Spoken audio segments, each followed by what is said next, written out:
April Fools, or as us comedians call it, Cringe Day. Yes, the day in which everybody on the internet thinks they're funny, and oh boy, are some of those jokes just absolutely awful. Where the joke is just, hey, it's April Fools, oop-de-doop-de-doop. But sometimes things happen on April Fools that defy the convention. And these are the top 7 April Fool's jokes that actually turned out to be real. Yes, because some people choose April Fools to do things that on any other day of the week would have been taken seriously. Well, no, probably some of them still wouldn't have been taken seriously, but on this day especially, they came as a big surprise. Gigantic surprise. I'm going to restrict myself to just video game related April Fool's jokes in case you're wondering, and leave out all the other stuff like Microsoft making DOS for Windows Phone, which that's an actual thing. There's a DOS prompt, working DOS prompt for Windows Phone. Now Windows Phone itself, that's an even bigger joke. That being said, let's get it started with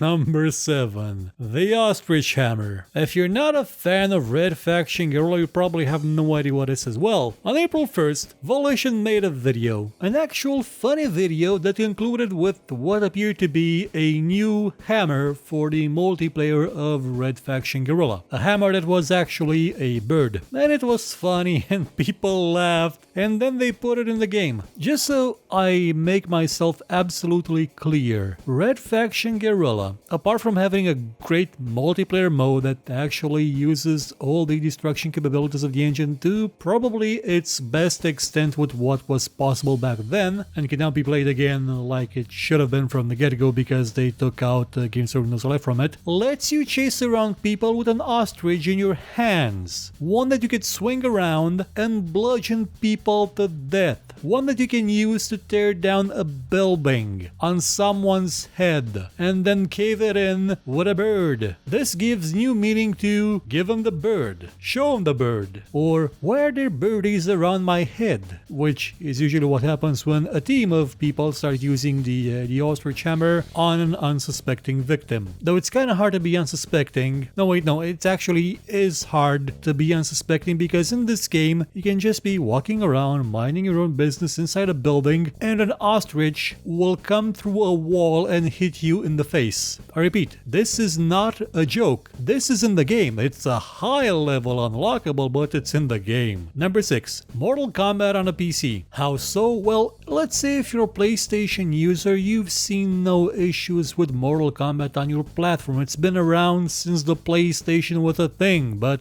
on a PC, it stopped after 4. No Deadly Alliance, no whatchamacallit, no Armageddon, no versus DC, no Mortal Kombat 9, and not every, but most April 1st, Ed Boon, one of the guys that made Mortal Kombat to begin with, kept tweeting out, hey, we're gonna port Mortal Kombat 9 to the PC. And if you asked him the second day, he'll pretend he never said anything. And lo and behold, they did actually release Mortal Kombat 9 for the PC. Then came Mortal Kombat 10. As in, Ed Boon announced in 2012 the PC version of Mortal Kombat 10. A game that had not yet been actually announced then. It was just starting development. So yeah, jokes go around, this one was actually pretty good, because it became true. Not that Warner Bros. 10th Street PC kind of like an afterthought where they say, oh yeah, we support the platform absolutely, oh by the way, you're not getting any updates, any DLC, anything, goodbye. And then, oh no, wait, oh, negative press, okay,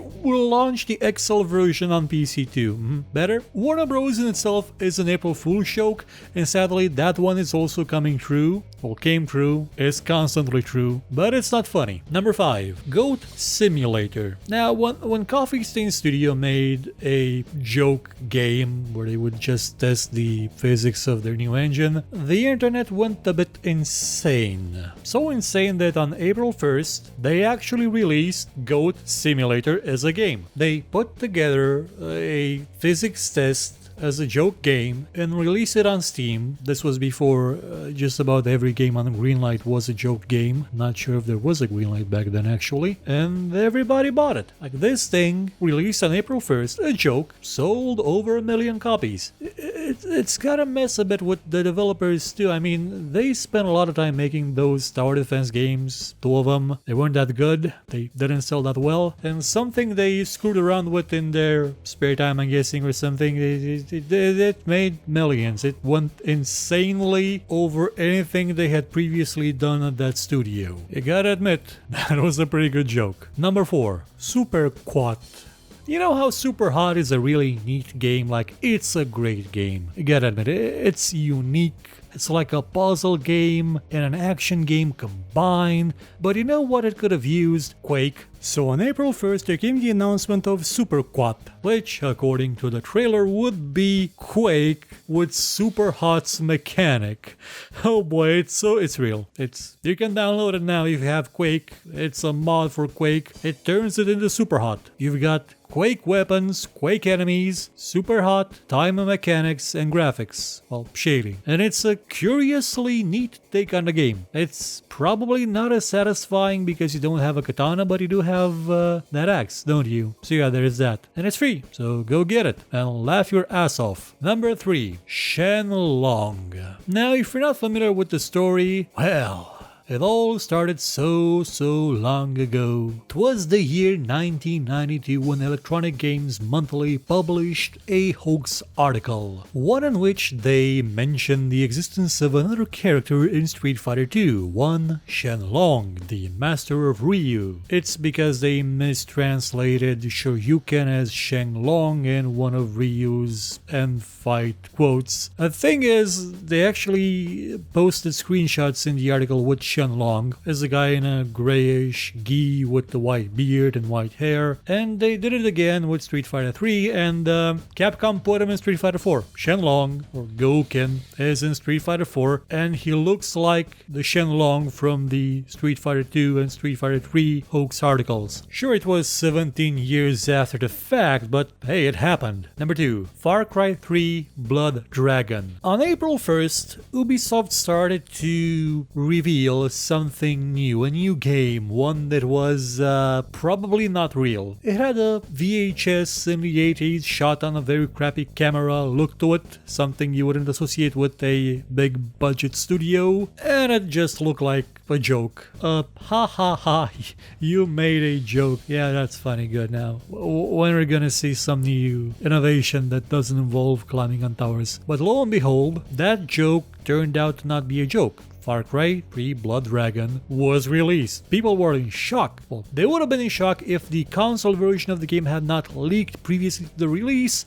and everybody pirated it. Because, you know, everyone on the PC is a pirate, that's why you only make profit on consoles. So when the game leaked on... oh wait, no, that doesn't fit. So, the game itself is a blast. It's a joke. It's a complete joke, but it's real. And a bit better than Far Cry 3. And it was one of the best games that Ubisoft ever made. And number 1 is Siberia 3. For those who don't know, Siberia is a series of adventure games starring Kate Walker, who started out delivering a letter, and I've never played past the first hour of the first game, so I have no idea what the rest is about. There is a seal dog somewhere in the second game, that's a highlight. And it's a series that's old. I mean, the first one was released at around 2001, 2002, and people have been waiting for the third game for quite a while. So on April 1st, 2009, they announced it. They put out a press release, hey, it's coming. And everybody thought it was a joke. I mean, it had been several years since the last one. Odds are, after half a decade, especially now when adventure games are dead, no one's gonna be making this. And they provided no screenshots, no nothing, just the announcement. Thing is, they were serious. In 2012, just to make sure people understood they were serious, they announced it again, and it will finally be released this month on the 20th of April 2017, 8 years after it was initially announced on April Fools.